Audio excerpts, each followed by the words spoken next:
All right, welcome back to Maverick and Dempsey's Rundown. This is our pre-Super Bowl show. All right, gonna run through it real quick because we got a Super Bowl to watch. Yay, there she is. All right, so the game is the New England Patriots and Seattle Seahawks. Anyone who ever thought the NFL was rigged, no one wanted second-year Drake May and notorious, backup quarterback for years who Minnesota cast aside, Sam Darnold, as their quarterbacks. There's no stars in this one. There's no Lamar Jackson. There's no Josh Allen. There's no Patrick Mahomes, who didn't even make the playoffs. The biggest star on the New England Patriots is Mike Vrabel, their coach. The biggest star on Seattle Seahawks is, I'm not even going to try to pronounce his name because I know I'm going to mess it up. Njigba, okay? There you go, all right? If I try to do the whole thing, I know I'm going to mess it up like too many people do. Like Mad Cow, if you followed him or watched him do it. It's embarrassing. Anyway, so there are no huge stars in this one, all right? There's good players. There's great players. There's no huge stars. The coach of Seattle, people get confused with the coach of Miami who was fired, all right? Is it McDaniel or McDonald or McDowell or who cares? Nobody one of these teams in there. So that's the first point, all right? The second thing is who are we going for and what do we think is going to happen?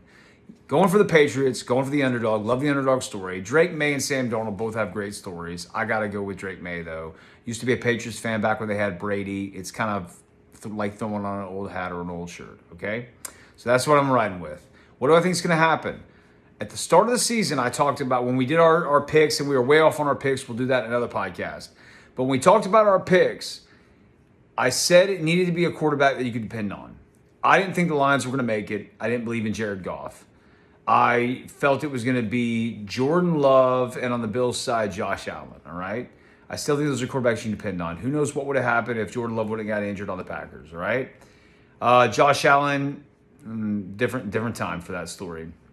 But anyway, so what do I think is going to happen? Sam Darnold, I don't think is the quarterback you depend on. Not that necessarily Drake May is either, but he's second year. He hasn't shown us what he is. I believe in your second year, you're still in development. You can improve. He could improve week to week. He's had a rough go in the playoffs, but he could improve week to week. He could turn it all around today, which is what I think is going to happen. At least not be so mistake prone. Whereas Sam Darnold, I think the phrase everybody used with him is seeing ghosts. It was a phrase that was used on him years ago or a year ago, and it's happening again. He's seeing ghosts. That's what cost him Minnesota, his job in Minnesota, why he wasn't renewed, why other teams didn't want him, why Seattle just kind of picked him up like, okay, I guess we'll try this guy. Seeing ghosts. So he's going to see ghosts again. He's held it together through the playoffs, thrown some interceptions, shown us who he still is. And I think he's going to really reveal to us who he is in this game. There's going to be a critical interception. It's going to be a close game, maybe a 7-7, and then there's going to be a critical interception where it's a pick six, where the Patriots score on it, or it's going to be one that sets up a touchdown, like he throws an interception on like a first or second down, and then Patriots intercept it, and they just got to run it like 20 yards into the end zone. They're already in the red zone. Just got to get to the end zone like that quick. It's going to be like that, and then it's going to be the seeing ghosts, and he's not going to be able to mount a comeback after that. I don't think he's a good comeback quarterback. Don't know his record off the top of my head, but I don't think it's going to happen, all right? So that's my take. What's your take on the Super Bowl? I pretty much have the same opinion. Sam Darnold is going to mess it up and cave under the pressure, and I'm hoping for the Patriots to win. All right, but there is no bad guy or bad story in this one, so we got to emphasize that. It's not like we were really sick of the Chiefs. Not that there's a bad guy on the team, but we were just sick of it, and wanted something new, something exciting, something fun. So it is a fun matchup. The other thing we want to talk about is the halftime show. It's been very polarizing. Bad Bunny, and he comes out and says, you better learn to speak Spanish. It's a liberal versus Republican thing. It's a right wing, left wing. It's a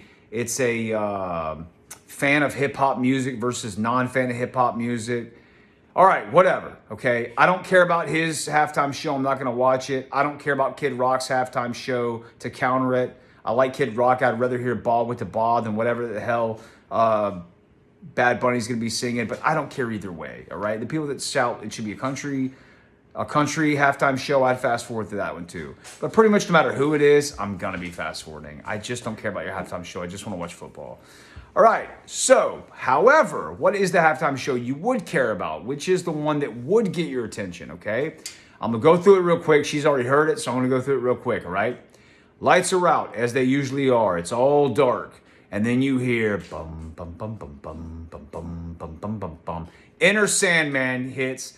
Metallica is your halftime performer. They play Enter Sandman, then they follow it up with a second song, possibly Wherever I May Roam. That's one that kind of pops in my head. Lights go out again. Spotlight. Who's the spotlight on? Slash. Playing the best, most famous early riff in a song riff to kick off a song. Sweet Child of Mine, all right? Not a Super Bowl song, but I mean, that riff is going to have everybody jumping. So that's what we're doing. So Slash plays Sweet Child of Mine. The rest of Guns N' Roses comes in with the lyrics. Carrie Underwood is there performing, so bringing some of the newer fans, the newer, younger fans. So we had Metallica, now we got Guns N' Roses with Carrie Underwood, all right? Then lights go out again, and who's playing by himself with his classic V-shaped guitar? It's going to be Lenny Kravitz playing Are You Gonna Go My Way? Older song, still an older artist, more 90s than 80s. However, he's, sorry about that, more 90s than 80s, but Lenny Kravitz still hot, still got it together, plays Are You Gonna Go My Way, his most famous tune. Then all of them out together, everybody, to play Crazy Train. That was if it was this year. I mean, we're doing like the one we want the most. If it was this year, Crazy Train as a tribute to Ozzy Osbourne, and also because is there a more famous song that's played during football games? That's my halftime show, ideally. What's yours, if you got one? I don't really have one, but I think Taylor Swift would be a good one because a lot of people want that, and she's good. She's entertains very well, and then I like most 80s rock, so pretty much any band. All right. That's it. That's what we think is happening in the Super Bowl. That's what we'd like to happen in a halftime show. All right. Maverick Dempsey's rundown. That's it for today's episode. Enjoy the Super Bowl. We'll get back to you next time. Peace out.